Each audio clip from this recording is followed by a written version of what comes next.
Welcome to the deep dive. Today we're diving into simulating real-time scattering processes in quantum field theories. It's really fundamental for understanding interactions and how particles behave. Absolutely. And classical approaches, things like Monte Carlo, they really struggle sometimes. Especially with, real-time dynamics or finite chemical potential, the sign problem becomes a major roadblock there. It does. Quantum computers, though, they potentially give us a way forward. They're good at simulating the uh, time evolution of these complex quantum systems directly. So they could bypass those classical issues, and that opens up new avenues for exploring QFTs in these difficult A regimes. big part of this is how we actually represent the QFT's Hilbert space, which is infinite dimensional on a finite quantum computer. Traditionally, people use lattice discretisation, but there's an alternative we're discussing today. Hamiltonian truncation, or HT. HT works differently. It approximates the Hilbert space by focusing on the low-energy eigenstates of a simpler, solvable Hamiltonian. So you set an energy cutoff, ET, and just keep the states below that. That's the idea. It truncates the basis, and the hope is that this can significantly cut down the number of qubits you need compared to the lattice. Our focus today is applying this HT framework to simulate scattering, specifically in 1+1 dimensional scalar 4 theory. We'll look at preparing the states, simulating the real-time dynamics, and comparing the resources needed. So listeners should get a good sense of this cutting-edge approach in high-energy physics simulation. Let's start with the basics.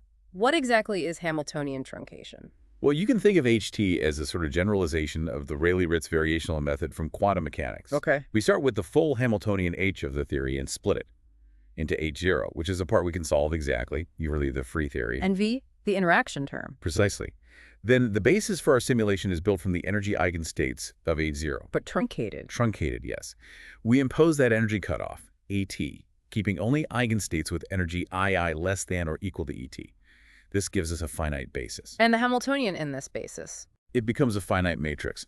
The diagonal elements are just the H0 energies, EI.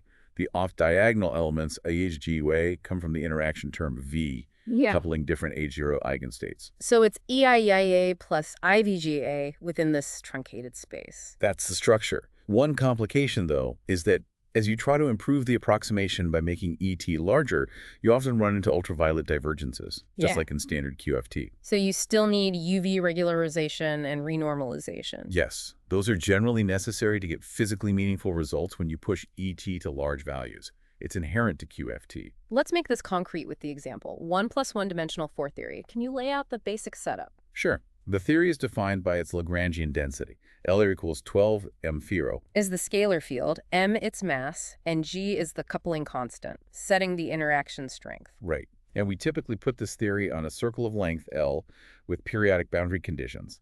This makes the momentum modes discrete. Which helps with the computation. And the free Hamiltonian, H0. HU can be written nicely in terms of creation and annihilation operators, AN and AN. For each momentum mode, Kn is 2NL. Each mode has an energy con, Hn plus m allo. Correct. So HO is just a sum, allo AN. It's diagonal in the Fock basis, the basis of particle number states. And the truncated basis for HT is built from these Fock states. It is. But we can simplify further by using symmetries. For 4 theory on a circle, total momentum and parity are conserved. How does exploiting these symmetries help? Well, since they're conserved in scattering, we can restrict our simulation to a specific sector. Typically, for low-energy scattering, we look at the sector with 0 total momentum and even parity. And the interaction V doesn't mix states with different momentum or parity. It doesn't. So focusing on this subspace drastically reduces the size of the basis we need to handle, making the simulation much more efficient. Can you define those operators, momentum and parity? The total momentum operator is PHM, KNN, KNNN. We select Fock states where this sum is 0. And parity. The parity operator P essentially flips the sign of momentum, mapping mode N to mode N. We construct parity even states by taking combinations like RT plus PR properly normalized. Okay. And the interaction term V equals GOPRO in this operator language. It also gets expressed using the A's and A's. It involves terms with 4 operators, like air, summed over modes N1, N2, N3, N4. Crucially, momentum conservation forces N1 plus N2 plus N3 plus N4 equals 0 in those sums. So we have our approximate Hamiltonian in basis. How do we actually simulate the scattering process in real time? The main goal is to track how initial scattering states evolve over time. This evolution is given by the unitary operator UU acting on the initial state serial. So Purios, but calculating that exponential for a large matrix H can be hard. It can, especially for longer times. So we often resort to approximations like the Trotter-Suzuki decomposition. Which breaks the evolution down into small steps. Essentially, yes.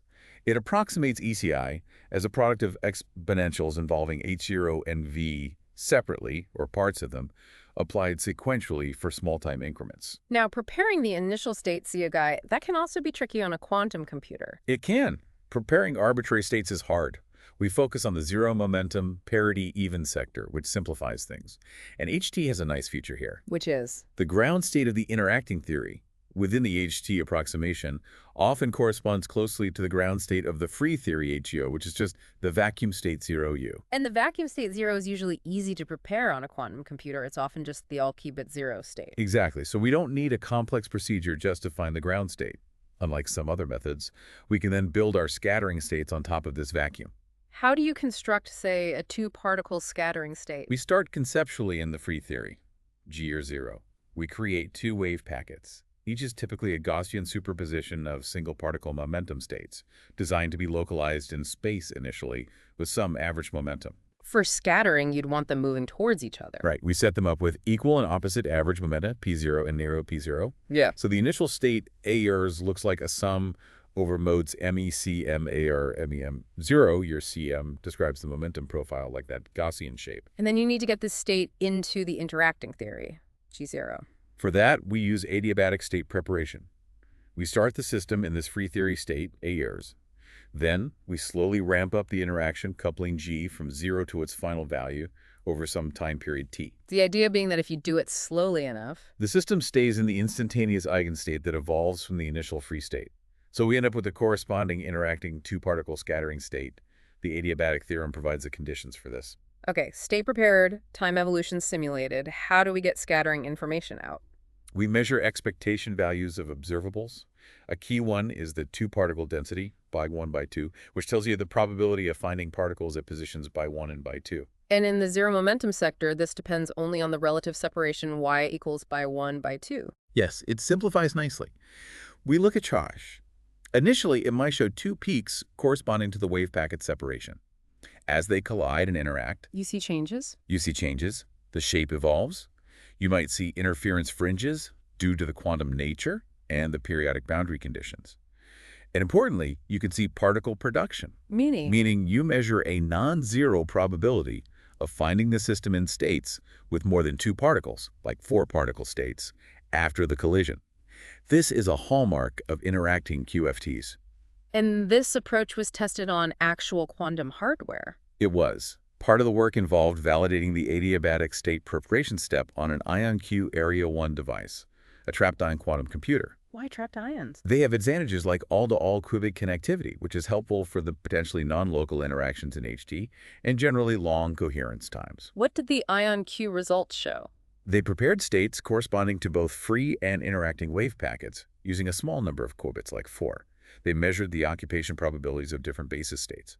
And compared to ideal simulations? Compared to emulators, yes.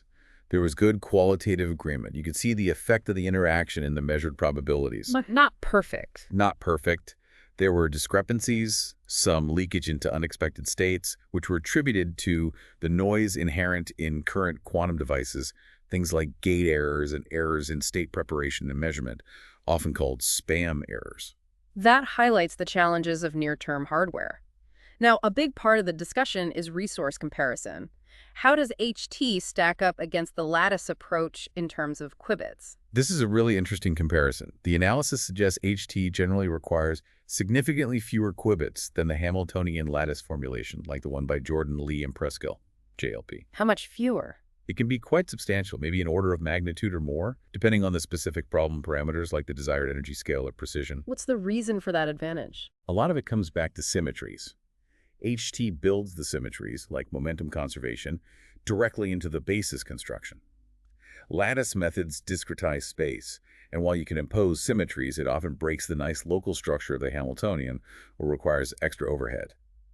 HT essentially starts with a smaller, relevant Hilbert space. So fewer qubits What about the computational step, the circuit depth? Ah, that's the trade-off. Because the H.T. Hamiltonian, when written in the H-arrow eigenbasis, can have interactions that couple distant states.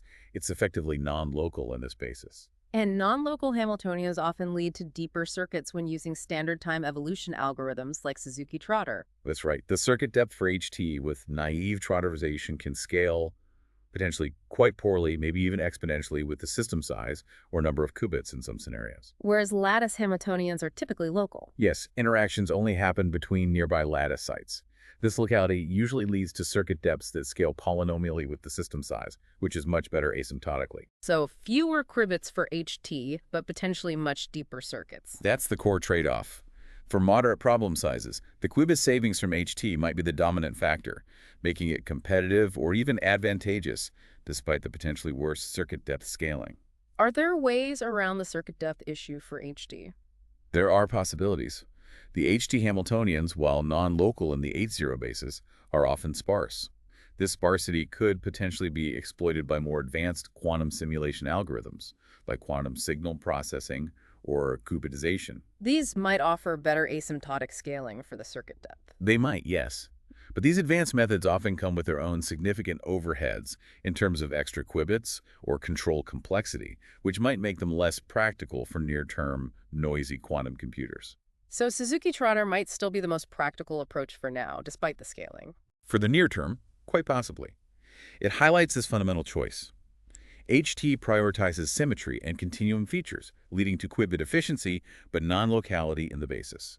Lattice methods prioritize locality, leading to better circuit depth scaling, but potentially more qubits and challenges with symmetries. It seems like HT offers a really compelling alternative, especially in terms of qubit economy. It does. It provides this qubit-efficient way to simulate real-time dynamics, as shown for the Forer theory.